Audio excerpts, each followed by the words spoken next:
welcome back to Pancakes and Pandemonium. So if you're new here, I'm Sarah. I'm a mom of 5. 3 of my kids are on the spectrum. My dog's my 6th child. She's the one barking back there.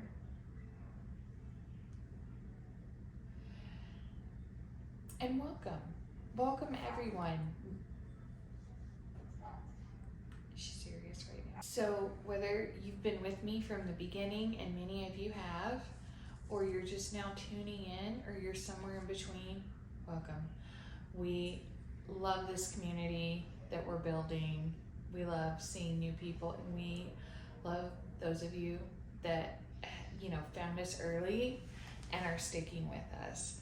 So I posted about a month ago that we wanted to do a Q&A, and I'm a little channel. I have a little following on Instagram, a little following on Facebook. So it took some time for a good amount of questions to trickle in.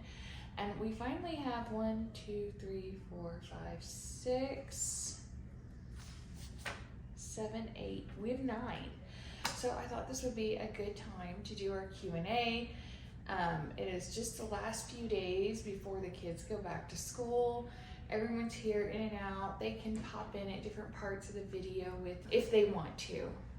And then I can answer some of your questions and you can get a feel for us. And maybe, if you think of questions or anything like that, you can ask and we can certainly put them together and film another Q&A. So as I mentioned before, I have 3 kids on the spectrum. I have 3 boys and 2 girls. It's my boys on the spectrum. We have a dog. We also have 5 chickens.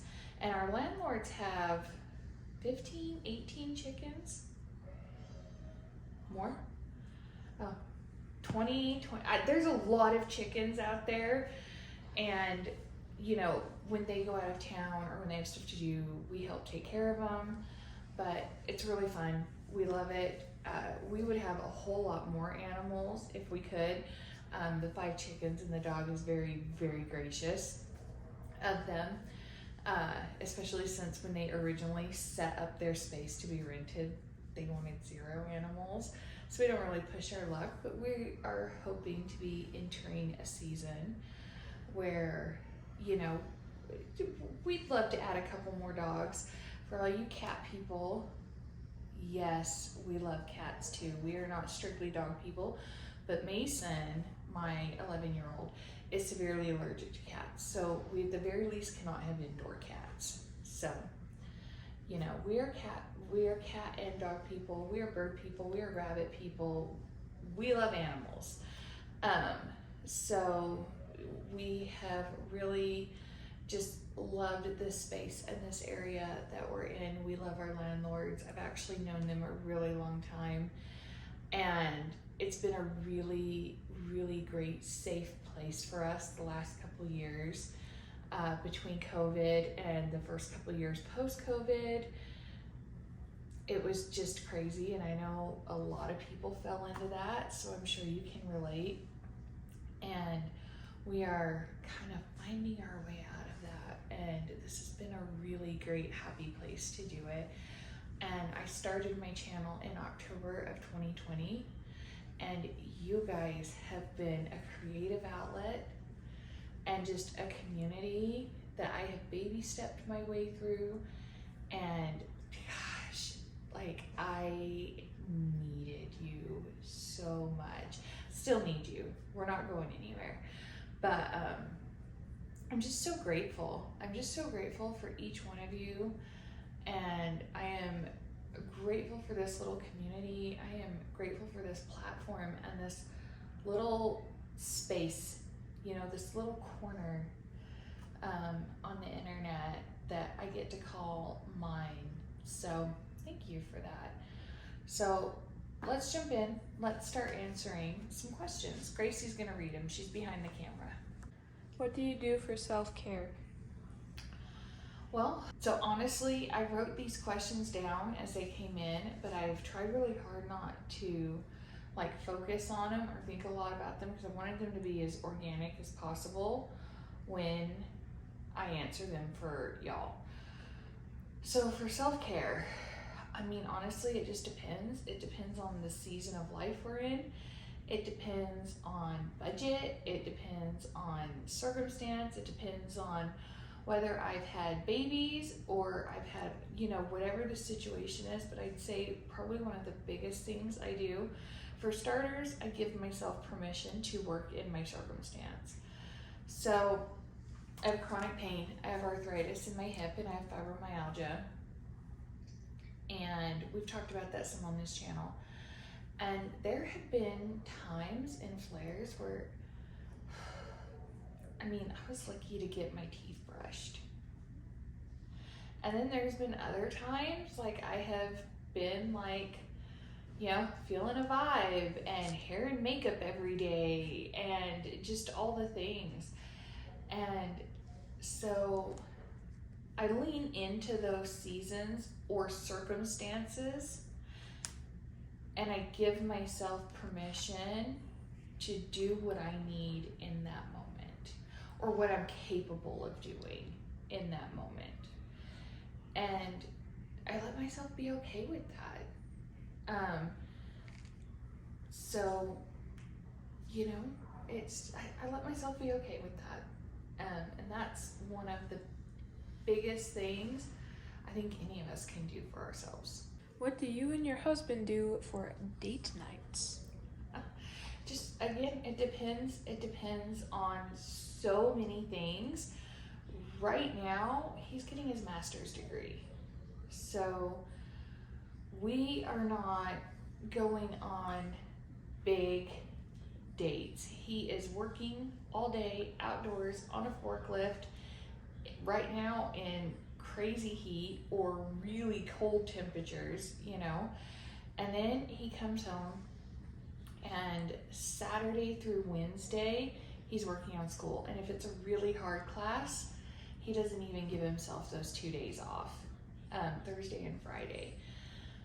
So a lot of times what we'll try to do is maybe go out to brunch, you know, at least once a month or so. We'll try to go out to brunch or something, kind of running Saturday errands. We'll go out to eat first, kind of a thing. And then the rest of the time, honestly, we just make time for ourselves at home. You know, sometimes we will make an easy dinner for the kids, or have, even now that they're so much older, the older kids make an easy dinner for the kids. Mac and cheese, frozen pizza, maybe pick up Little Caesars or something like that. And then we'll order ourselves Mexican food, or my husband will stop at an Arctic Circle or Berries, which are kind of like, they're like burger and milkshake places, you know.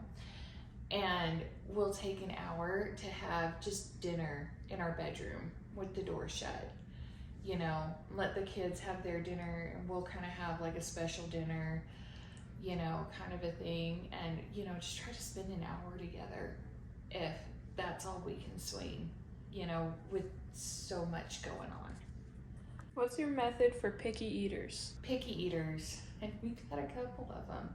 So when my second oldest, Alex, was 4, and him and Mason, we've gone through picky eating phases with all the kids, but Alex and Mason are like legit, or were legit picky eaters.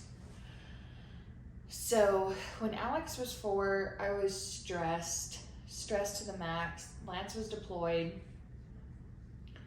and he just wouldn't eat, and they would always kind of lecture me at WIC, because we had WIC for all the kids. And I went in for a meeting with the nutritionist like you used to have to do. Do you still do that? I don't know.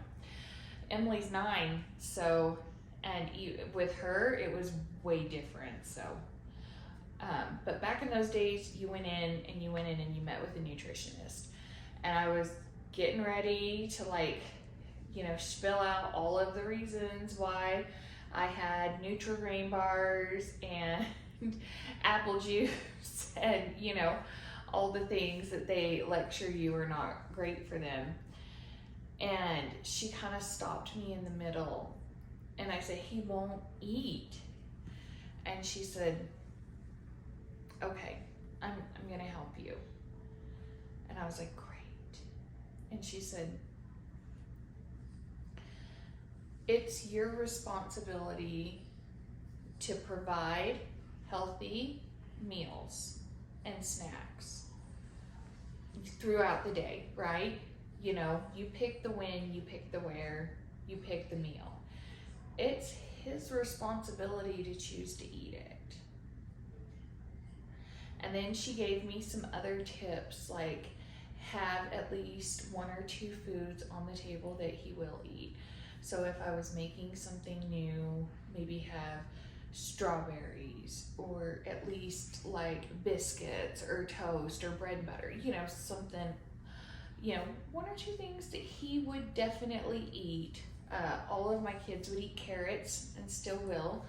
So we made carrots with almost every dinner, right? And for a long, long time, we still eat carrots a lot. Because I knew he was gonna eat bread or a roll or a biscuit, and he was gonna eat carrots. And she said, that's okay. It is okay if all he eats at dinner is carrots and bread and butter. You did your job, Mama. He did his job, Mama. And once I accepted that, and once I accepted that permission, that became my focus. And of course, there's, you know, you reintroduce foods and you encourage them to try it. You know, if you're going to a potluck or a dinner, you know, maybe explain to them, oh, I have a kid who's a really picky eater. I'd like to bring something if that's okay, just so I can make sure he'll eat, kind of a thing. You know, and occasionally you'll get someone who has an opinion about it. A lot of times I find people will be like, oh, I'd be happy to do that. What vegetables? What can you like? What will everybody in your family eat? Most people are very like accommodating and willing to help with that. But no, it's worked great. And then, you know, we've tried reintroducing. We have done things over the years, like taking the kids to farmers markets and letting them pick out a vegetable. The rule is if you pick it out, you have to try it. And for some reason, the farmers market was more interesting to my kids than the grocery store. You can try that at the grocery store too. I've also involved my kids at different times in life, now included with planting a garden and picking vegetables in the garden and helping with it. And then they're more interested. We found that last year we lived in Magna, Alex found that he likes homegrown tomatoes. He will not eat them at all any other time. If they come from the grocery store, he just assumes if the tomatoes on a burger or a sandwich, he's not gonna like it. But if they have come from our yard or like our landlord's garden, and he knows they're straight from the yard, he'll eat them in a salad or something. And he will specifically be like, oh, these are from the garden. Okay, I'll eat these. Which is like, that's fine. And that's really cool. So, you know, those are some things we've done, but I've really stuck to that rule over the years. It's my responsibility to provide healthy food and to provide, you know, it at appropriate times. It's their job to decide it's their responsibility to choose to eat it. So, you know, you give them the power, you've provided it, and they really grow healthy relationships with food. And then they eat you out of house and home. So there's that. Who do you see for your health and healing journey? Okay, so I do have a doctor. He's a DO versus an MD. Really, DOs kind of work with the whole body. He's really great. He oversees my medical care. And what I really appreciate about him was he got me off so many of my medicines. And he is the one that discovered that I had an electrolyte imbalance, which was kind of amazing. And so I was doing that. And then I see Nanette Ride. You've you've heard me refer to her. She goes by the Mormon Medium. She has a podcast, and she does energy balancing. And through energy balancing, it's healing trauma. It's healing trauma that has come down through my DNA. It is healing trauma from my childhood. Just any trauma. We can't avoid experiencing trauma as humans, right? It's part of the experience. And to truly heal, it's got to be a mind, body, soul experience. And she tackles all three. So my doctor discovered my electrolyte balance. And once I started seeing Nan, we've healed that, and we've healed that trauma. And I don't have to drink mass amounts of, like, you know, electrolyte drinks and, you know, and all of those types of things. As my body heals that, it's healing that, which is kind of cool. So I do see and oversee care with a doctor, and then I manage most of my care through prayer, meditation, and visits and mentoring with the Mormon Medium. Is YouTube your job?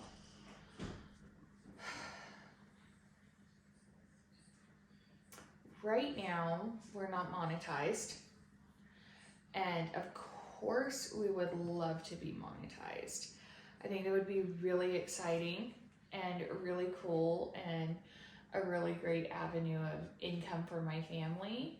But right now, YouTube is a really involved hobby and creative outlet. Why do we see the kids less?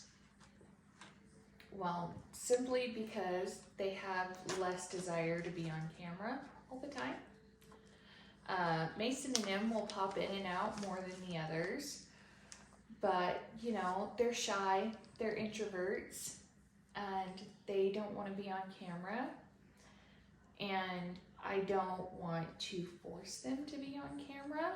You know, if they want to be, I welcome it. That's why I was hoping they'd come in and out for some parts of this, and you know, I invited them, I told them at the beginning, and they were kind of like, oh, okay, and they have not shown up. And Gracie's reading behind the camera, which is where she's most comfortable. Hi.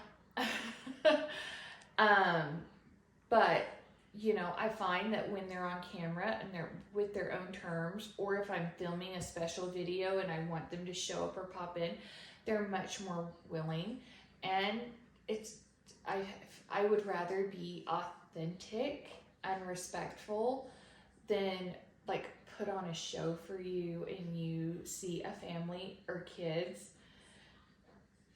in a perspective that just isn't accurate. Does that make sense? Why are you so awesome? That came from my friend, the autism mom, and I love her. I forgot where some of the questions came from, but that one I know because I laughed so hard when she sent it to me. I think if you ask my kids, they would tell you I am not. Nope. I just try to be authentic. I try to be who I am. And if I'm stumbling, great. If I'm right on the money that day, great. So honestly, just you see who I truly am in each moment. And I think it's working for me. How do you keep such happy kids? So we had a repeat question in there, Gracie caught. So we had 8 questions. Happiness all the time is a fallacy. Nobody's happy all the time. Even kids from happy homes. We've had kids deal with depression. We've had kids deal with anxiety. We don't always put it front and center because they need their autonomy, right? They need to go through it, and they don't need to go through it on camera. We've had our kids go through heartbreak. And we've had our kids go through serious life realizations. But to their core, they're happy kids. And I think it just comes from stability. They know that we love them. We are open. We are honest. We really try to put the work into our bullshit, you know, because we both, you know, came with a lot of baggage, and we try really hard to do the work, and we've tried really hard not to pass that on to our kids. And we know nobody comes out of childhood unscathed, but we try really damn hard. But I mean, just being willing to sit with them, laugh with them, cry with them. I mean, there's things, you know, dinner at the family table, you know, activities, you know.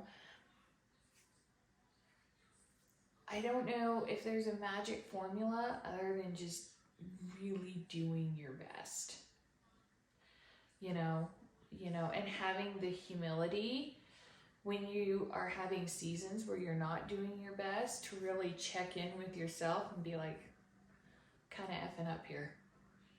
It's time to get my shit together and move on, because these are kids, you know, they deserve better than this kind of a thing.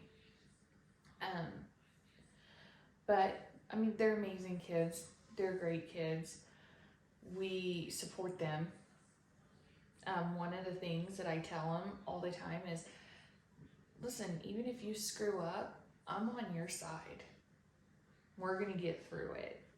So I think knowing that they have that unwavering love and that unconditional love and support, it allows them to mess up and come to you and say, Mom, I screwed up. It allows them to be silly. It allows them to say, hey, I'm kind of trying to figure out this weird, awkward thing, and it's uncomfortable, but I want you to know about it. You know, stuff like that.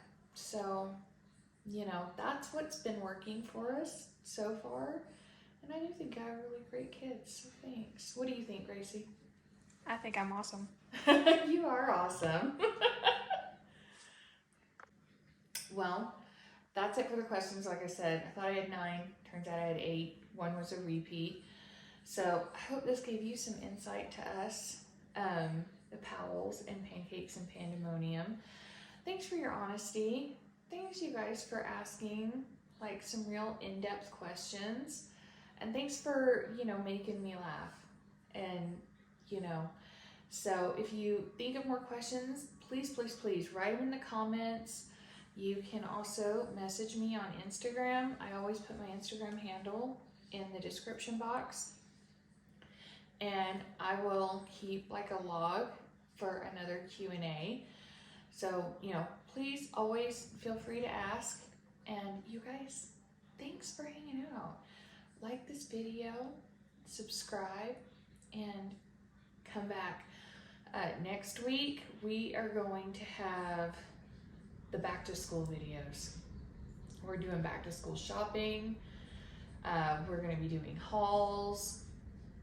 I don't know if we're gonna have the kids' stuff that the school sends, but if not, that'll just be another video. Like, we have all the things. It is August and we are in full swing around here. So thank you again for your time, and come back. There's gonna be more to see. We can't wait to see you back here.